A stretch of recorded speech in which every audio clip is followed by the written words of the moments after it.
નમસ્કાર વિદ્યાર્થી મિત્રો, હું અજય પરમાર આપણી યુટ્યુબ ચેનલ દીપમ જ્ઞાન ક્રાંતિમાં આપનું હાર્દિક સ્વાગત કરું છું. મિત્રો, આજે હું તમારા માટે ધોરણ 12 કોમર્સનું જે નામાના મૂળ તત્વો એટલે કે અકાઉન્ટ છે એ અકાઉન્ટનું ચોથું ચેપ્ટર ભાગીદારીનું પુનર્ગઠન એની અંદર સ્વાધ્યાયનો દાખલા નંબર 10 લઈને આવ્યો છું. તો જે સ્વાધ્યાયનો દાખલા નંબર 10 છે એની અંદર તમારે આમનોંધ કરવાની છે. શું કરવાનું છે? આમનોંધ કરવાની છે અને પુનઃ મૂલ્યાંકન ખાતું તૈયાર કરવાનું છે. શું કરવાનું છે? પુનઃ મૂલ્યાંકન ખાતું તૈયાર કરવાનું છે. તમને એક્ઝામમાં ક્યાં તો આમનોંધ પૂછાશે, ક્યાં તો પુનઃ મૂલ્યાંકન ખાતું તૈયાર કરવાનું પૂછાશે, ક્યાં તો તમને લાભ અને ત્યાગના સૂત્રનો ઉપયોગ કરીને દાખલા ગણવાનું પૂછાશે. એનાથી વિશેષ તમને એક્ઝામમાં કંઈ જ નહીં આવે. તો ચાલો આપણે જોઈએ દાખલા નંબર 10. પહેલાં તો જોઈશું કે માહિતી શું આપવામાં આવી છે. તો આપણને દાખલા નંબર 10માં કહેવામાં આવ્યું છે કે રાજેશ, પુષ્પા અને પ્રતિભા શ્રીનાથજી ટ્રેડર્સ નામની એક ભાગીદારી પેઢીના ભાગીદારો છે. તેમની વચ્ચે નફા નુકસાન વહેંચણીનું પ્રમાણ 2:3:1 છે. એટલે કે આ જે પણ અનામત હશે કે જે પણ હશે વહેંચવાનું થશે તો એ શું આવશે? કયા પ્રમાણમાં વેચાશે? 2:3:1ના પ્રમાણમાં. પછી 31/3/2017ના રોજનું એમનું પાકું સરવૈયું આપવામાં આવ્યું છે. એટલે કે શ્રીનાથજી ટ્રેડર્સનું પાકું સરવૈયું. એમાં મૂડી છે, બિન ચાલુ દેવા છે, ચાલુ દેવા છે, દેવી હુંડી છે, કારીગર નફાભાગ ભંડોળ છે, ચૂકવવાના બાકી ખર્ચા છે, મિલકતો છે. એની અંદર છે જમીન, મકાન, યંત્રો, રોકાણો, દેવાદારો, લેણી હુંડી, આખર સ્ટોક, બેંક સિલક, રોકડ સિલક અને મળવાની બાકી આવક. આટલા આપણી પાસે વિગતો છે અને આપણને હવાલા આપવામાં આવ્યા છે. હવાલામાં શું કહેવામાં આવ્યું છે કે ઉપરોક્ત પાકા સર્વેની તારીખે ભાગીદારોએ નફા નુકસાન વહેંચણીનું પ્રમાણ બદલીને 1:1 નક્કી કર્યું. એટલે કે આ કયું પ્રમાણ થશે? 90 પ્રમાણ, જેને આપણે ધ્યાને લેવાનું નથી. આ તારીખે ધંધાની મિલકતો અને દેવાનું શું કરવાનું નક્કી કર્યું? પુનઃ મૂલ્યાંકન કરવાનું નક્કી કર્યું. જે માહિતી નીચે પ્રમાણે છે, જેમાં કીધું છે કે જમીનની કિંમત 2,50,000 સુધી વધારવી. જો આ સમજો, 2,50,000 સુધી વધારવી એટલે કે 2,50,000 કરવાની છે. તો આપણને જમીન કેટલી આપી છે? તો આપણને જમીન આપી છે 1,80,000. કેટલી આપી છે જમીન? આપણને 1,80,000. એને કેટલા કરવાના છે? તો 2,50,000. એટલે કેટલો વધારો થશે?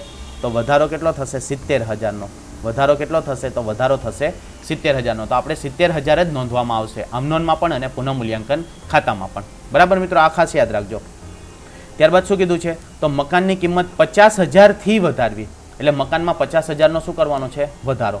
એટલે એ રીતે આપણને હવાલા આપેલા છે.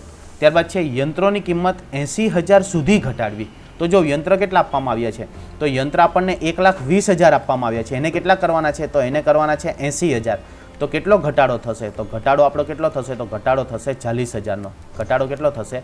40,000નો ઘટાડો થશે. તો આ રીતે તમારે ખાસ યાદ રાખવાનું છે.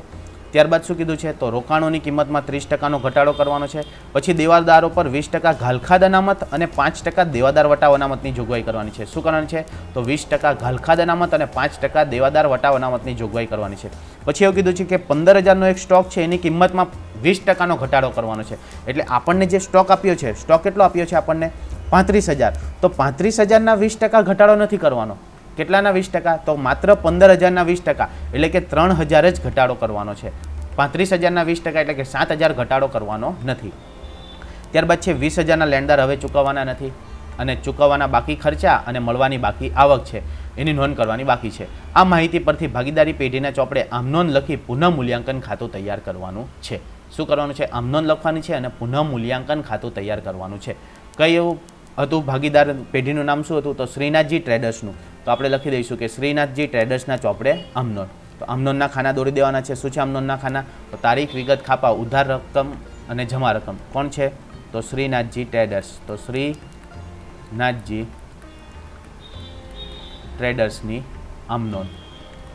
ઓકે, હવાલાની આમનોંધ કરતા જઈશું અને શું કરતા જઈશું? તો પુનઃ મૂલ્યાંકન ખાતામાં એની અસર આપતા જઈશું. તો ચાલો જોઈએ. તો હવાલાની આમનોંધ આપણે સૌપ્રથમ તો કલર બદલી નાખીએ. ઓકે, પહેલી આમનોંધ શું હતું? પહેલી આમનોંધમાં તો તમે ટેક્સ્ટબુક સાથે લઈને બેસજો. ટેક્સ્ટબુકમાં પાના નંબર 139 અને 40 ઉપર છે કે જમીનની કિંમત 2,50,000 સુધી વધારવાની છે. કેટલી કરવાની છે? 2,50,000. અને જમીન કેટલી આપી છે? 1,80,000. એટલે જમીનની કિંમતમાં શું થશે? વધારો. કેટલાનો? તો મેં તમને કીધું એમ 70,000નો. તો જમીનમાં વધારો એટલે શું થશે? તો પુનઃ મૂલ્યાંકનની જમા બાજુ. તો આમનોંધ શું થશે? તો આમનોંધ કંઈક આવી આવશે કે જમીન ખાતે ઉધાર. શું આવશે? જમીન ખાતે ઉધાર તે પુનઃ મૂલ્યાંકન ખાતે. શું આવશે?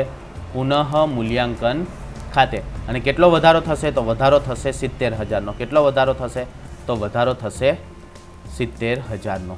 ઓકે, અહીં તમારે શું બતાવવાની છે? બાબત જે દર્શાવવાની છે. શું બતાવવાની છે? બાબત જે. બાબત જેમાં શું આવશે? તો જમીનની કિંમતમાં 70,000નો વધારો થયો તેના, અને ત્યારબાદ લાઈન દોરી દેવાની છે. હવે શું છે? તો પુનઃમૂલ્યાંકન ખાતું જમા છે, તો પુનઃમૂલ્યાંકનની કઈ બાજુ આવીશું? તો પુનઃમૂલ્યાંકનની જમા બાજુ.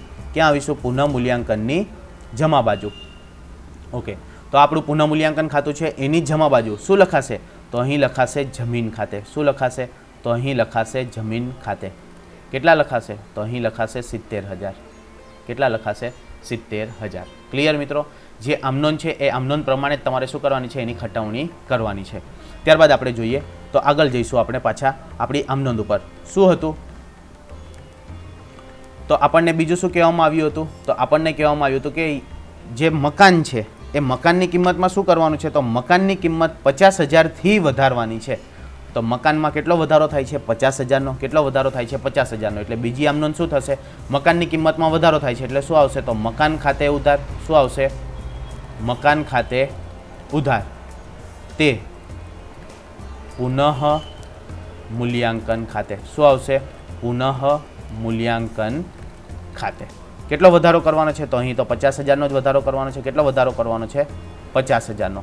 બાબત જેમાં શું આવશે? તો બાબત જેમાં આવશે મકાનની કિંમતમાં 50,000નો વધારો થયો તેના, અને ત્યારબાદ શું કરી દેવાની છે? તમારે લાઇન ડ્રો કરી દેવાની છે. ક્લિયર? હવે શું કરીશું? તો હવે આપણે આ જે આપણી આમનોંધ છે એ આમનોંધને શું કરીશું? તો એ આમનોંધને આપણે ખટાવણી કરીશું. ક્યાં? પુનઃમૂલ્યાંકનમાં. પુનઃમૂલ્યાંકન શું છે? તો પુનઃમૂલ્યાંકન જમા છે, તો પુનઃમૂલ્યાંકનની કઈ બાજુ આવીશું? તો પુનઃમૂલ્યાંકનની જમા બાજુ. શું લખાશે પુનઃમૂલ્યાંકનની જમા બાજુ? તો મકાન ખાતે. શું લખાશે? મકાન ખાતે. કેટલા આવશે? તો અહીં આવશે 50,000. કેટલા આવશે? 50,000. ઓકે, બીજો હવાલો જોઈએ તો શું કીધું છે? યંત્રોની કિંમત 80,000 સુધી ઘટાડવાની છે. તો યંત્રો જો આપણી પાસે કેટલા છે? તો યંત્રો છે આપણી પાસે 1,20,000. યંત્રો કેટલા છે? 1,20,000. એને કેટલા કરવાના છે? 80,000. તો શું થશે? ઘટાડો. કેટલો ઘટાડો થશે? 40,000નો. તો યંત્રમાં ઘટાડો, તો યંત્ર શું થશે? જમા. તો ઉધારમાં શું આવશે? પુનઃમૂલ્યાંકન ખાતું. એટલે શું આવશે? તો પુનઃ મૂલ્યાંકન ખાતે ઉધાર. શું આવશે? પુનઃ મૂલ્યાંકન ખાતે ઉધાર તે યંત્રો ખાતે. શું આવશે? યંત્રો ખાતે. હવે તમને આમનોંધ તો યાદ જ હશે કે આમનોંધ કઈ રીતે થશે. જો મિલકતની કિંમતમાં વધારો થાય તો મિલકત ઉધાર અને પુનઃમૂલ્યાંકન જમા, અને જો મિલકતની કિંમતમાં ઘટાડો થાય તો મિલકત જમા અને પુનઃમૂલ્યાંકન ઉધાર. એ જ રીતે જો દેવાની કિંમતમાં વધારો થાય તો દેવું જમા અને પુનઃમૂલ્યાંકન ઉધાર, અને દેવાની કિંમતમાં ઘટાડો થાય તો દેવું ઉધાર અને પુનઃમૂલ્યાંકન જમા. કેટલો ઘટાડો થાય છે? તો 40,000નો. એટલે રકમમાં કેટલા આવશે? તો રકમમાં આવશે 40,000. જમામાં પણ કેટલા આવશે? તો જમામાં પણ આવશે 40,000. ત્યારબાદ અહીં શું બતાવી દેવાની છે? તમારે બાબત જે. બાબત જેમાં શું આવશે? તો યંત્રની કિંમતમાં 40,000નો ઘટાડો થયો તેના, અને લાઇન ડ્રો કરી દેવાની છે. હવે શું કરીશું? તો હવે આપણે પુનઃમૂલ્યાંકનમાં. પુનઃમૂલ્યાંકન શું છે? ઉધાર છે, તો પુનઃમૂલ્યાંકનની કઈ બાજુ જઈશું? તો પુનઃમૂલ્યાંકનની ઉધાર બાજુ. ક્યાં જઈશું? પુનઃમૂલ્યાંકનની ઉધાર બાજુ. શું લખાશે? તો લખાશે યંત્ર ખાતે. શું લખાશે? યંત્રો ખાતે. અને કેટલો ઘટાડો થાય છે? તો 40,000નો. કેટલો થયો હતો? 40,000નો. હવે આપણે જઈશું તો પાછા આમનોંધમાં આવી ગઈએ. તો શું છે આમનોંધમાં? ત્રીજા નંબરનો હવાલો. તમે ટેક્સ્ટબુક સાથે લઈને બેસજો. મિત્રો, આમનોંધ આપણે બધી જ શીખી ગયા છે. જો હજુ પણ તમને ડાઉટ હોય તો આગળના જે વિડીયો છે એ વિડીયો તમે અવશ્ય જોઈ લેજો. આપણી પાસે પ્લેલિસ્ટ છે ચેપ્ટર 4નું ભાગીદારી પુનર્ગઠનનું 12 કોમર્સમાં. તો ત્યાં જઈને તમે એ ચેપ્ટરના જે પણ દાખલા છે, આમનોંધ છે, એ તમે સમજી લેજો. તો પણ ના ખ્યાલ આવે તો કોમેન્ટમાં જણાવજો, આપણે એનું સોલ્યુશન જરૂરથી લાવીશું. ત્યારબાદ જોઈશું ત્રીજો હવાલો છે કે રોકાણની કિંમત 30% ઘટાડો કરવાનો છે. રોકાણની કિંમતમાં શું કરવાનું છે? તો 30%નો ઘટાડો કરવાનો છે. ચાલો જો મિત્રો, રોકાણ કેટલા આપ્યા છે આપણને? તો રોકાણ આપેલા છે 40,000. રોકાણ કેટલા આપ્યા છે? 40,000. તો 40,000ના 30% એટલે કેટલા આવશે? 30/100. આ બે જીરો કેન્સલ, આ જીરો કેન્સલ, એટલે કેટલા આવશે? 12,000. શું કરવાનો છે? ઘટાડો. શું કરવાનો છે? ઘટાડો. ઘટાડો હોય તો પુનઃમૂલ્યાંકનની ઉધાર બાજુ, એટલે પુનઃમૂલ્યાંકન શું થશે? ઉધાર, અને રોકાણો શું થશે? જમા. એટલે આમનોંધ શું આવશે? તો આમનોંધ આવશે આપણી પુનઃ મૂલ્યાંકન ખાતે ઉધાર. શું આવશે? પુનઃ મૂલ્યાંકન ખાતે ઉધાર તે રોકાણ ખાતે. તે શું આવશે? તો તે આવશે રોકાણ ખાતે. બાબત જેમાં શું આવશે? તો રોકાણની કિંમતમાં 12,000નો ઘટાડો થયો તેના, અને ત્યારબાદ શું કરી દેવાનું છે? તમારે લાઇન ડ્રો કરી દેવાની છે. કેટલો ઘટાડો કર્યો છે? 12,000નો. એટલે રકમમાં કેટલા આવશે? તો રકમમાં આવશે 12,000. 12,000. પુનઃમૂલ્યાંકન શું છે? ઉધાર. તો પુનઃમૂલ્યાંકનની કઈ બાજુ આવીશું? તો પુનઃમૂલ્યાંકનની ઉધાર બાજુ. ક્યાં આવશું? પુનઃમૂલ્યાંકનની ઉધાર બાજુ. શું લખાશે? તો અહીં લખાશે રોકાણ ખાતે. શું લખાશે? તો અહીં લખાશે રોકાણ ખાતે કેટલા લખાશે? કેટલાનો ઘટાડો કર્યો? તો 12,000નો. તો રકમમાં કેટલા આવશે? 12,000. રકમમાં કેટલા આવશે? 12,000. ત્યારબાદ જોઈએ ચોથા નંબરનો હવાલો. તો દેવાદાર પર 20% ઘાલખાદ અનામતની અને 5% દેવાદાર વટાવ અનામતની જોગવાઈ કરવાની છે. દેવાદાર ઉપર ઘાલખાદ અનામત અને દેવાદાર વટાવ અનામતની જોગવાઈ કરવાની છે. તો ચાલો અહીંયા આવી જઈએ. તો સૌપ્રથમ પહેલાં તો આપણે ગણતરી કરી લઈએ કે આપણી પાસે દેવાદાર કેટલા છે. તો આપણી પાસે દેવાદાર જો તમને આપી દેવામાં આવ્યા છે, દેવાદાર કેટલા આપવામાં આવ્યા છે? તો દેવાદાર તમારી પાસે 50,000 છે. કેટલા છે? 50,000. આની પર સૌપ્રથમ શું થશે? તો ઘાલખાદ અનામત. સૌપ્રથમ શું થશે? ઘાલખાદ અનામત. કેટલા ટકા છે? 20%. તો 50,000ના 20% એટલે કેટલા થશે? તો 10,000. કેટલા થશે? 10,000. બરાબર છે. એ માઇનસ કરીશું એટલે આપણી પાસે કેટલા આવશે? તો આપણી પાસે આવશે 40,000. કેટલા આવશે?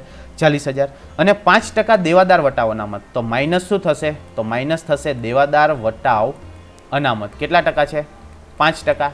તો 40,000ના 5% એટલે કેટલા આવશે? તો આવશે 2,000. કેટલા આવશે? 2,000. તો બહાર કેટલા વધશે? તો હવે આવશે 38,000. આ ક્યાં આવશે? તો આ આવશે પાકા સરવૈયામાં. પરંતુ આપણે શેની જરૂર છે? તો ઘાલખાદ અનામતની અને દેવાદાર વટાવ અનામતની. હવે આ દેવાદાર વટાવ અનામત ઘાલખાદ અનામત બંને શું થશે? તો પુનઃમૂલ્યાંકનની ઉધાર બાજુ જશે. એટલે પુનઃમૂલ્યાંકન ખાતું શું થશે? ઉધાર.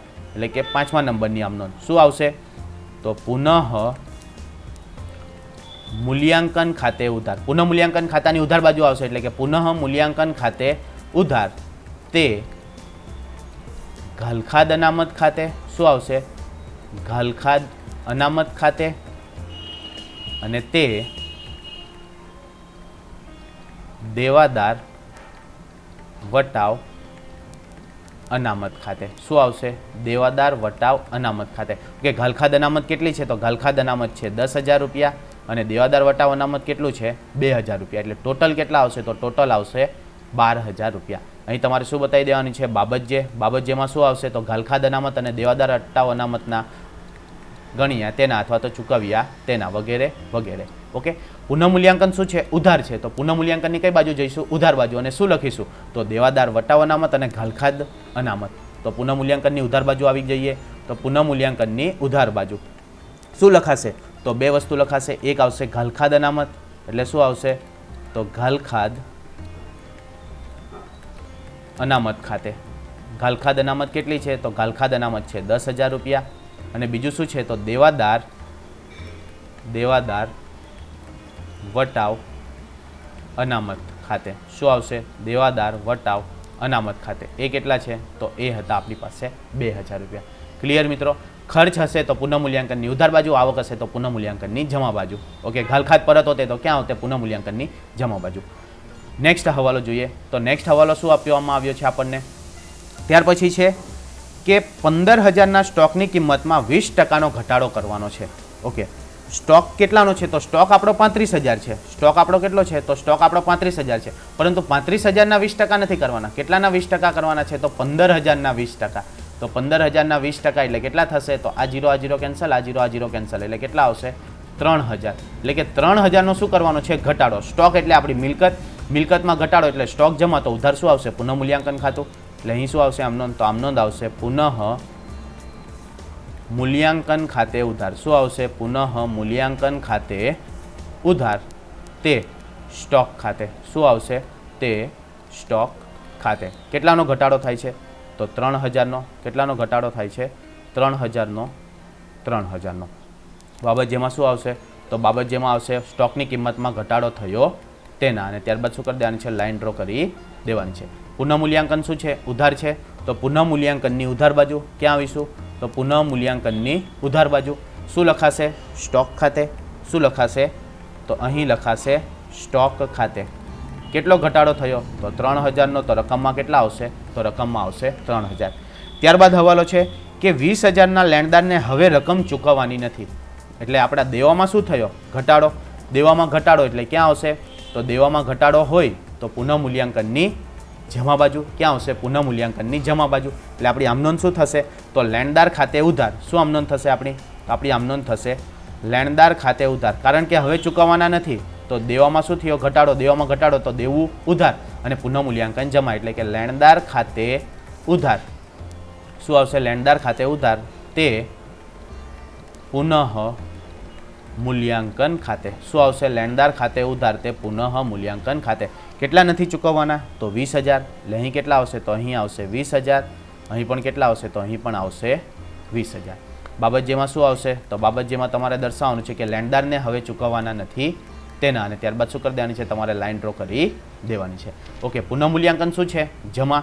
તો પુનઃમૂલ્યાંકનની કઈ બાજુ આવી જઈશું? તો પુનઃમૂલ્યાંકનની જમા બાજુ. ક્યાં આવી જઈશું? પુનઃમૂલ્યાંકનની જમા બાજુ. શું લખાશે? તો લેણદાર ખાતે. શું લખાશે? તો અહીં લખાશે લેણદાર ખાતે. કેટલી રકમ આવશે? તો રકમમાં આવશે 20,000 રૂપિયા. કેટલા આવશે? 20,000 રૂપિયા. ત્યારબાદ છે 7મા નંબરના હવાલામાં કે 3,000 ચૂકવવાના બાકી ખર્ચની અને 2,000 મળવાના બાકી આવકની નોંધ કરવાની બાકી છે. તો ચૂકવવાનો બાકી ખર્ચ એટલે આપણું શું થશે? દેવું. દેવામાં વધારો એટલે દેવું જમા. તો ઉધાર શું આવશે? પુનઃમૂલ્યાંકન ખાતું. તો આમનોનમાં આવી જઈએ. તો આમનોનમાં શું છે? તો પુનઃમૂલ્યાંકન ખાતું શું થશે? ઉધાર. પુનઃમૂલ્યાંકન ખાતું શું થશે? ઉધાર. કારણ કે ચૂકવવાનું બાકી ખર્ચ છે એટલે આપણું શું થશે? દેવું. દેવું હોય તો દેવું જમા. એટલે શું આવશે? આમનોંધ. તો આમનોંધ આવશે પુનઃ મૂલ્યાંકન ખાતે ઉધાર. શું આવશે? પુનઃ મૂલ્યાંકન ખાતે ઉધાર તે ચૂકવવાના બાકી ખર્ચ ખાતે. શું આવશે? ચૂકવવાના બાકી ખર્ચ ખાતે. કેટલા ચૂકવવાના બાકી છે? તો 3,000 રૂપિયા. એટલે રકમમાં કેટલા આવશે? તો રકમમાં આવશે 3,000 રૂપિયા. અહીં પણ કેટલા આવશે? તો અહીં પણ આવશે 3,000 રૂપિયા. અહીં શું આવશે? બાબત જે દર્શાવી દેવાની છે કે ચૂકવવાના બાકી ખર્ચના ચોપડે નોંધવાના બાકી હતા તેના, અથવા તો ચોપડે નોંધ્યા તેના. ત્યારબાદ શું કરી દેવાની છે? લાઇન ડ્રો કરી દેવાની છે. હવે પુનઃમૂલ્યાંકન શું છે? ઉધાર. તો પુનઃમૂલ્યાંકનની કઈ બાજુ જઈશું? તો પુનઃમૂલ્યાંકનની ઉધાર બાજુ જઈશું. ક્યાં જઈશું? પુનઃમૂલ્યાંકનની ઉધાર બાજુ. શું લખીશું? તો ચૂકવવાનો બાકી ખર્ચ. શું આવશે? તો આવશે ચૂકવવાનો બાકી ખર્ચ. કેટલો છે ચૂકવવાનો બાકી ખર્ચ? તો 3,000 રૂપિયા. તો રકમમાં કેટલા આવશે? 3,000. એ જ રીતે મળવાની બાકી આવક છે. કેટલી છે? 2,000 રૂપિયા. મળવાની બાકી એટલે આપણું શું થશે? લેણું. મળવાની બાકી એટલે આપણું શું થશે? લેણું. તો આપણે આવી જઈએ તો અહીં દર્શાવી દઈએ મળવાની બાકી આવક. શું આવશે? મળવાની બાકી આવક કઈ તારીખ? 9મો આમનોંધ આવશે. મળવાની બાકી આવક એટલે આપણું લેણું. તો લેણું ઉધાર થાય તો જમામાં શું આવશે? પુનઃમૂલ્યાંકન ખાતું. એટલે કે મળવાની બાકી આવક ખાતે ઉધાર. શું આવશે? મળવાની બાકી આવક ખાતે ઉધાર તે પુનઃ મૂલ્યાંકન ખાતે. શું આવશે? પુનઃ મૂલ્યાંકન ખાતે. કેટલી મળવાની બાકી છે? તો 2,000 રૂપિયા. તો જમામાં પણ કેટલા આવશે? 2,000 રૂપિયા. બાબત જેમાં શું આવશે? તો બાબત જેમાં આવશે કે મળવાની બાકી આવક ચોપડે નોંધી તેના. શું આવશે? મળવાની બાકી આવક ચોપડે નોંધી તેના. અને ત્યારબાદ શું કરી દેવાનું છે? લાઈન દોરી દેવાની. પુનઃમૂલ્યાંકન શું છે? જમા. તો પુનઃમૂલ્યાંકનની કઈ બાજુ જઈશું? તો પુનઃમૂલ્યાંકનની જમા બાજુ. ક્યાં જઈશું? પુનઃમૂલ્યાંકનની જમા બાજુ. શું લખીશું? તો મળવાની બાકી આવક. શું લખીશું? મળવાની બાકી આવક ખાતે. કેટલા છે? તો 2,000 રૂપિયા. કેટલા છે? 2,000 રૂપિયા. હવે જો મિત્રો આપણી બધી જ હવાલાની નોંધ થઈ ગઈ છે. ત્યારબાદ આપણે પાકા સર્વેમાં જોઈ લઈશું કે કોઈ અનામત કે એવું કંઈ આપવામાં આવ્યું છે તો જોઈએ. તો મૂડી છે, બિનચાલુ દેવા છે, ચાલુ દેવા છે, ત્યારબાદ દેવી હુંડી. કારીગર નફાભાગ ભંડોળ છે. શું છે મિત્રો? કારીગર નફાભાગ ભંડોળ. કારીગર નફાભાગ ભંડોળ એ શું છે? તો પેઢીનું દેવું છે. શું છે? પેઢીનું દેવું છે કે જે ભાગીદારો વચ્ચે વહેંચાશે નહીં. એટલે કે એની આમનોંધ આવશે નહીં. તો હવે આપણે શું કરી દઈશું? તો પુનઃમૂલ્યાંકન ખાતું બંધ કરી દઈશું. પુનઃમૂલ્યાંકન ખાતું બંધ કરવાનું એટલે શું આવશે? તો ઉપર 1 લાઈન અને નીચે 2 લાઈન. શું આવશે? તો ઉપર 1 લાઈન અને નીચે 2 લાઈન. ઉપર 1 લાઈન આવશે, નીચે કેટલી લાઈન આવશે? 2 લાઈન. કઈ બાજુનો સરવાળો વધારે થાય છે? તો આપણે સરવાળો કરવો પડશે. અહીં કેટલા થાય છે? તો આ 70 ને 50 1 20 ને 20 1 40 ને 2 1 42. આ બાજુનો સરવાળો કેટલો થાય છે? તો 1,42,000. આ બાજુનો સરવાળો કરીએ તો 40 ને 12 52 52 ને 10 62 62 ને 2 64 64 ને 6 70. તો આ બાજુનો સરવાળો વધારે થાય છે. કેટલો થાય છે? તો 1,42,000. કેટલો થાય છે? 1,42,000. અહીં પણ કેટલા આવશે? તો અહીં પણ આવશે 1,42,000. એમાંથી આપણે 70,000 માઇનસ કરીએ એટલે કેટલા વધશે? તો કેલ્સી તમે સાથે લઈને બેસજો કે 1,42,000 માઇનસ 70,000 એટલે આપણી પાસે વધે છે 72,000. શું આવશે? 72,000. આ 72,000 શું છે? તો પુનઃમૂલ્યાંકન ખાતાનો નફો. શું છે? પુનઃ મૂલ્યાંકન ખાતાનો નફો. જે ભાગીદારો વચ્ચે કયા પ્રમાણમાં વેચાશે? જૂના પ્રમાણમાં. જે કહ્યું હતું 2:3 3:1 પ્રમાણમાં. કયા પ્રમાણમાં વેચાશે? 2:3:1 પ્રમાણમાં. ઓકે, ભાગીદારો કોણ કોણ હતા? તો રાજેશ, કોણ કોણ હતા? રાજેશ, પુષ્પા અને પ્રતિભા. એટલે શું આવશે? રાજેશ, પુષ્પા અને પ્રતિભા. તો આ જે 72,000 છે એ કોની વચ્ચે વેચાશે? સોરી, હા, 72,000 જે છે એ કોની વચ્ચે વેચાશે? તો રાજેશ, પુષ્પા અને પ્રતિભા વચ્ચે. કયા પ્રમાણમાં? તો 2:3:1 પ્રમાણમાં. તો 72,000 ટોટલ કેટલા છે? 5. એટલે 72,000 ભાગ્યા 5 એટલે કેટલા આવે છે? 14,400. તો 14,400 ગુણ્યા 2 એટલે રાજેશના ભાગે કેટલા આવશે? તો રાજેશના ભાગે આવશે 28,800. કેટલા આવશે? 28,800. ત્યારબાદ પુષ્પાના ભાગે તો 3 ગુણ્યા 72,000 ભાગ્યા 5 એટલે કે 14,400 ગુણ્યા 3 કેટલા થશે? 14,400 ગુણ્યા 3 એટલે અહીં આવશે 43,200. કેટલા આવશે?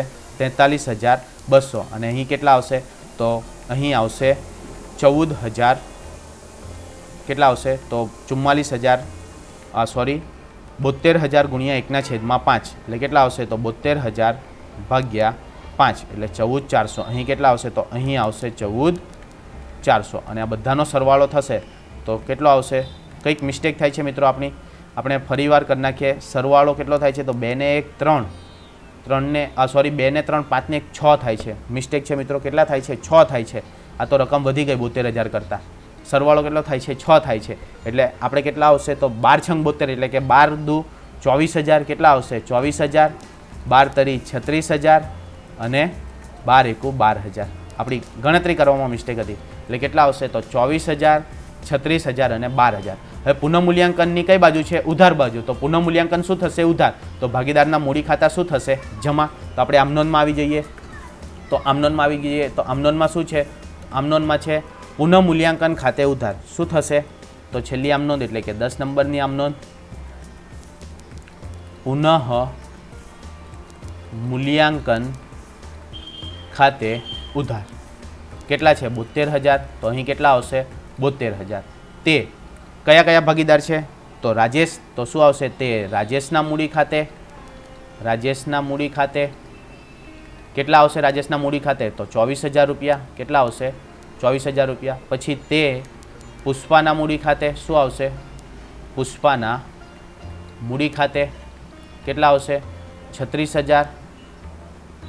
અને તે કોણ છે? પ્રતિભા. તો તે પ્રતિભાના મૂડી ખાતે શું આવશે? પ્રતિભાના મૂડી ખાતે કેટલા આવશે? તો અહીં આવશે 12,000. ઓકે, અહીં તમારે શું બતાવી દેવાનું છે? બાબજે. બાબજેમાં શું આવશે? તો પુનઃમૂલ્યાંકન ખાતાનો નફો ભાગીદારોના મૂડી ખાતે લઈ ગયા તેના. ત્યારબાદ શું કરી દેવાનું છે? લાઇન ડ્રો કરી દેવાની છે. અહીં તમારો શું આવશે? તો અહીં આવશે કુલ સરવાળો.